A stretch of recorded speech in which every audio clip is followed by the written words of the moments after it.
So this is Baruch here at the Tikkun Elevator Kollel, and it's time for us to get back into the ultimate connection with God by Rabbi Yosef Chaim Mimran. We talked about this before, and this book is really a compendium.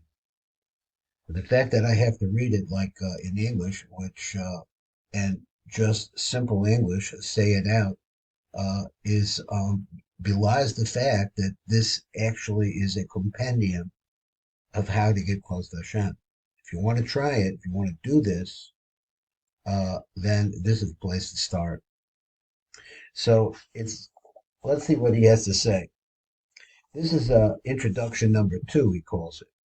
Rabbi Memran calls this introduction number 2, and he says the B'nai Nevi'im, the school of the prophets, the commandment of the Vekas Hashem, bonding to the Creator, becoming one with infinity, enables an individual to develop the proper spiritual skills and practices in order to have a direct, personal, spiritual encounter and experience, an experience with our beloved Creator. The methods and manners of such spiritual skills have long been an integral part of traditional Torah learning and performing the necessary mitzvot. Now, the world is a world of turmoil. I just want to add my own thought. If these things have been around, how come, it hasn't been available until now to people like myself? So this is a special time, according to Rabbi Minran. This is that's right, the doors are opening. The doors of light are opening. Doesn't mean there's not a lot of darkness out there. Throughout the centuries, literally since the days of Moshe Rabbeinu himself, prophecy and later Ruach HaKodesh was a daily spiritual occurrence. Even today, we have those spiritually focused souls who are inspired with the divine impression, enabling them to be in the presence of the divine. Now, he used that word impression before. It's because I think that I've seen in other places, and this is mentioned over here, is that the fact is that there is an impression within us of the Ein Sof Baruch Hu. And he's talking about trying to figure out how to get to that with all the layers of physicality that we have. Let's go on a little bit more. An important point should be mentioned that most people are not usually gifted to be in contact with the spiritual world. In the olden days, one had the opportunity to attend special schools established exclusively for this purpose, to excel in this domain, since this could not be achieved on one's own merit. These schools of the prophet and the students were called B'nai Nevi'im, the sons of the prophet, since a student is always considered as dear to the teachers as his own children. In other words, one who sought to bond with Hashem and experience the divine presence had to join a school of fellow colleagues who, under the direction of the experienced master prophet, trained the novices in the art of spiritual realities and the methods and techniques used to experience them. So he's telling you there are methods and techniques, and he's going to get into that.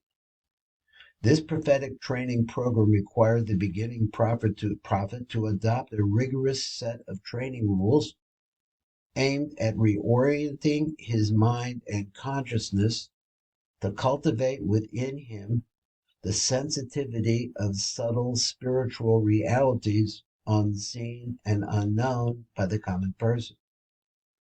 Trainees were trained in the science of consciousness manipulations. So I'm not sure this grammar here of consciousness and manipulations, or consciousness manipulations. That's what he says. Manipulating your consciousness. They cultivated an awareness of the subtle nuances of the spiritual forces that underline physical forms that cause the flow of all things here on earth. He says, in reality, the student prophet had to learn to experience an alternative reality existing side by side with this, our world.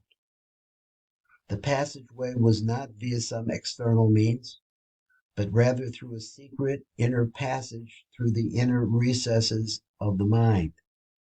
With a lot of practice and patience, the student would be able to transcend the realm of the inner mind until eventually achieving an experience of the outermost limits that the human consciousness can perceive. At this junction is where the student would have a transcendent spiritual experience. With the destruction of the first holy temple many thousands of years ago, the age of prophecy ended. Nevertheless, a lower level of spiritual enlightenment was and is still available. This is called Ruach HaKodesh. Now, I might have read this yesterday, but today is a completely fresh day for me. He says, since the days of the Holy Temple, aspiring students of prophecy have never been dissuaded from the lower forms and levels of accomplishments. Now, what does that mean? That the epoch of the exile has brought upon the Jewish people. I think that what that means is that we've been through some bad times. And I think the way to talk about bad times is constricted times, times when our movements were very, very confined. And we couldn't expand in our relationship with God because it was physically impossible because of the poverty or the limitations of the people that are the Gentiles in which around whom we lived. But nonetheless, it kept on. The prophetic were nevertheless transmitted through the ages until today by a small circle of spiritual seekers. The method and techniques used to expand human consciousness, enabling it to experience and embrace spiritual reality, have been well preserved in Torah literature. These techniques, now this is what this book is about, right? But it's not like taking a pill. So we'll see what he says. These techniques and their practices are considered vital because only they enable one to fulfill the important biblical commandment, mitzvah saseh deraisa, which is called the Vegas, bonding with Hashem.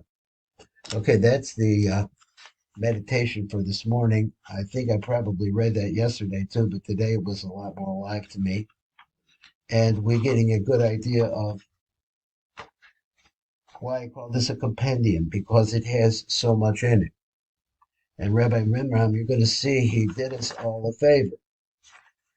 Almost all of the chapters, like here's an example, calming the storm of the mind. We have to get into the idea, but look, it's very short.